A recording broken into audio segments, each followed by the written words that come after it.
నమస్తే, welcome to our channel. ఏపీలో YCP మత విద్వేషాలు రెచ్చగొట్టే ప్రయత్నం చేస్తుందన్నారు సీఎం చంద్రబాబు నాయుడు. కుల, మత, ప్రాంతీయ విద్వేషాలను రెచ్చగొట్టి లబ్ధి పొందేందుకు వైసీపీ అధ్యక్షుడు జగన్ కుట్రలు చేస్తున్నారని మండిపడ్డారు. అబద్ధాలు ప్రచారం చేస్తూ ప్రజల మధ్య చిచ్చు పెట్టాలని ప్రయత్నిస్తున్నారు అంటూ ఆగ్రహం వ్యక్తం చేశారు.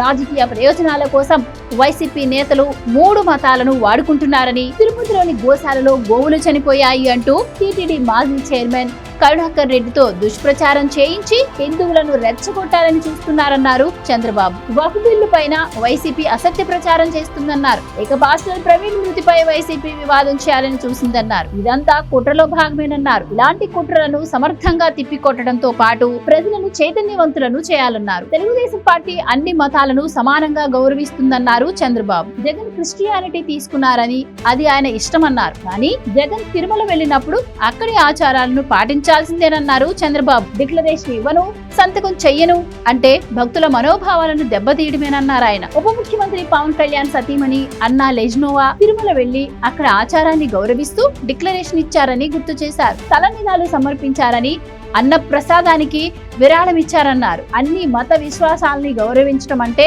ఇదేనని ప్రశంసలు కురిపించారు. జగన్ మతాన్ని దాచుకునే ప్రయత్నం ఎందుకు చేస్తున్నారని ప్రశ్నించారు చంద్రబాబు. భార్యతో కలిసి ఆలయానికి వెళ్లకపోవడం ఏ ధర్మమో అంటూ దుయ్యబట్టారు. ఇక అధికారులు అవినీతిపైన కూడా ఆయన సీరియస్ అయ్యారు. మంత్రులకు శాఖలపై పూర్తి పట్టుండాలన్నారు చంద్రబాబు. అధికారులు ఎవరైనా అవినీతికి పాల్పడుతుంటే నియంత్రించాల్సిన బాధ్యత వారిదేనని స్పష్టం చేశారు. ఇటీవల కొందరు అధికారులు అవినీతి వ్యవహారాలు తరచూ చర్చనీయాంశం అవుతున్నాయని, ఇది ఎంత మాత్రం ఉపేక్షించేది లేదన్నారు. ప్రజలు అన్ని గమనిస్తున్నారని, మంత్రులు సీరియస్ గా వ్యవహరించాలన్నారు. అలాగని ముందు వెనుక చూడకుండా దూకుడుగా వెళ్లమని తాము చెప్పడం లేదన్నారు. దేనికైనా ఒక పద్ధతి ఉంటుందని, మీ పరిధిలోని అధికారులు ఎవరైనా తప్పు చేస్తుంటే పద్ధతి మార్చుకోవాలని, అప్రమత్తం చేయాలని సూచించారు. అప్పటికి వినకపోతే చర్యలు తీసుకుందామన్నారు. రెవెన్యూ శాఖలోనూ ఆయన ప్రక్షాళన చేస్తున్నట్టు చెప్పారు. ప్రజల నుంచి వస్తున్న ఫిర్యాదులు, అర్జీల్లో ఎక్కువ రెవెన్యూ శాఖే ఉంటున్నాయన్నారు చంద్రబాబు. దాన్ని ఎలా ప్రక్షాళించాలో అర్థం కావడం లేదని, ఎంత ప్రయత్నించినా మైలేజ్ రావడం లేదని ఆయన వ్యాఖ్యానించారు. రెవెన్యూ సమస్యలపై దృష్టి పెట్టాలని సూచించారు. రెవెన్యూ వివాదాల్లో,